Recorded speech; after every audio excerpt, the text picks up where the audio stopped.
ሰላም ቤተሰቦች እንደምን ቆያችሁ? ከፓውስ ኤርድሮፕ ክሌሚንግ ፕሮሰስ ጋር በተገናኘ የተወሰኑ ማብራሪያዎች ስላስፈለጉ በዚህ ቪዲዮ ተመልሰን መተናል። እንደሚታወቀው የፓውስ ኤርድሮፕ በማርች 11 ክሌሚንግ ይጀምራል ማለቱ ይታወቃል።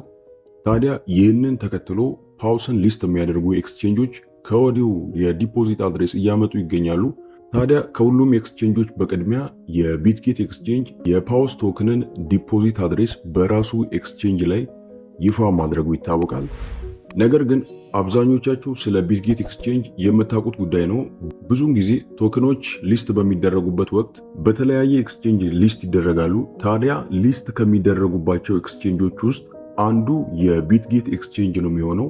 ነገር ግን የቢትጌት ኤክስቼንጅ አንድን ቶክን ሊስት በሚያደርግበት ወቅት ከሌላ ኤክስቼንጅ ጋር ሲነጻጸር የዋጋ ልዩነት እንዳለው አብዛኞቻችሁ አስተውላችኋል ብዬ አስባለሁ። ከዶክስ ኤርድሮፕ ጀምሮ የተለያዩ ኤርድሮፖችን ሊስት ሲያደርግ ቆይቷል። ነገር ግን ከሌሎች ኤክስቼንጆች አንጻር ሲታይ የሊስቲንግ ፕራይሱ ላይ እጅግ በጣም ከፍተኛ የሆነ ልዩነት አለ። ስለዚህ ሌላ ኤክስቼንጆች ይፋ እስኪደረጉ ድረስ ቀድማችሁ ወደ ቢትጌት ዲፖዚት ማድረግ ባትችሉ የተሻለ ነው ብዬ አስባለሁ። ምናልባት የቢትጌት ኤክስቼንጅ ብቻ ያላችሁ ሰዎች ቢትጌት ላይ የእናንተን ፓውስ ቶከን ዲፖዚት ማድረግ ትችላላችሁ ማለት ነው፣ ወይንም ወደ ቢትጌት መላክ ትችላላችሁ ማለት ነው። ወደ ቢትጌት ለመላክ በቅድሚያ ወደ ቢትጌት ኤክስቼንጅ ውስጥ ነው የምንገባው። አሁን የቢትጌት ኤክስቼንጅ ላይ ነው ያለሁት። በመቀጠል እዚች ጋር አድ ፈንድ የምትለውን እነካታለን። አድ ፈንድ የምትለውን ከነካናት በኋላ እዚህ ጋር ዲፖዚት ክሪፕቶ ሚል አለ። ዲፖዚት ክሪፕቶ የሚለውን አንድ ጊዜ እንነካለን። እሱን ከነካም በኋላ እንደተለመደው ፓውስ ብለን ሰርች ማድረግ ነው። እንደምታዩት ፓውስ ብዬ ስጽፍ እዚህ ጋር ፓውስ መጥቶልኛል። ስለዚህ እሱን ክሊክ አድርጓለሁ። እንደምታዩት ኔትወርኩ ሶላና ነው። ስለዚህ የፓውስን የዲፖዚት አድሬስ እዚህ ጋር ማግኘት ትችላላችሁ ማለት ነው። እንደምታዩት ምንም አይነት ሜሞ አይጠይቅም። ዲፖዚት አድሬሱን ኮፒ አድርጎ ብቻ መውሰድ ነው። ስለዚህ ይህንን ዲፖዚት አድሬስ ከዚች ጋር ጠርዟ ላይ በመንካት ኮፒ ማድረግ እንችላለን ማለት ነው። ሌላ የተለየ ነገር የለውም። ታዲያ ስለ ኤክስቼንጆች እያወራው ነበረ። የፓውስ ኤርድሮፕ ቶክኑን ሊስት የሚያደርግባቸውን ኤክስቼንጆች ከባለፈው ሳምንት ጀምሮ እያስታወቀ ይገኛል። ታዲያ የፓውስ ኤርድሮፕን ሊስት ያደርጋሉ ተብለው ከተዘረዘሩ ኤክስቼንጆች ውስጥ ቀደምት የሆነው የባይቢት ኤክስቼንጅ ነው። ባይቢት ኤክስቼንጅ እዚህ ካሉት ኤክስቼንጆች ውስጥ የተሻለ ነው። ከሁሉም ግን ፈርቀዳጅ የሚባለው ባይናንስ ነው። ባይናንስ ሊስቲንግ ይኖራል የሚል መረጃ ስላለ ክሌሚንግ ቢጀመር ራሱ ፈጥናችሁ ወደ ትናንሽ ኤክስቼንጆች መላክ ባትችሉ የተሻለ ነው ብዬ አስባለሁ።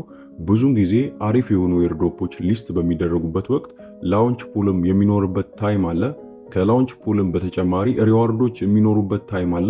በዶክስ ኤርድሮፕ ላይ የተሳተፋችሁ ሰዎች የዶክስ ኤርድሮፕን ወደ ባይናንስ የላኩ ሰዎች በጊዜው $20 ወርዝ የሚያደርግ ፍሪ ዶክስ ማግኘት ችለዋል ማለት ነው። ዲፖዚት ያደረጉት ወይንም ወደ ባይናንስ የላኩት ቶክን ትንሽም ሆነ ብዙ ባይናንስ ዲፖዚት ማድረግ እንደተጀመረ በቅድሚያ ወደ ባይናንስ መላክ ለቻሉ ሰዎች $20 ወርዝ የሚያደርግ ቦነስ መሰጠቱ ይታወሳል። ስለዚህ ይህንን ከግንዛቤ በማስገባት ከወዲሁ ትናንሽ ኤክስቼንጆች ላይ መላክ ባትችሉ የተሻለ ነው ብዬ አስባለሁ።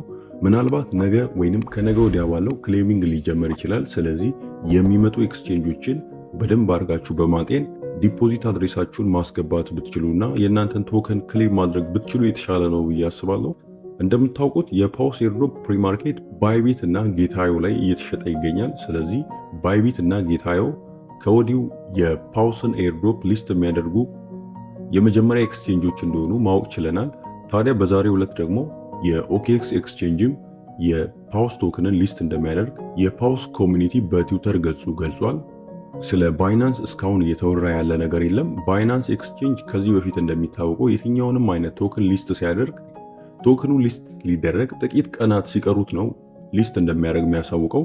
ስለዚህ ባይናንስ ሊስቲንግ ሊኖር ስለሚችል ፈጥናችሁ ወደ ኤክስቼንጆች መላክ ባትችሉ ባትጣደፉ የተሻለ ነው ብዬ አስባለሁ።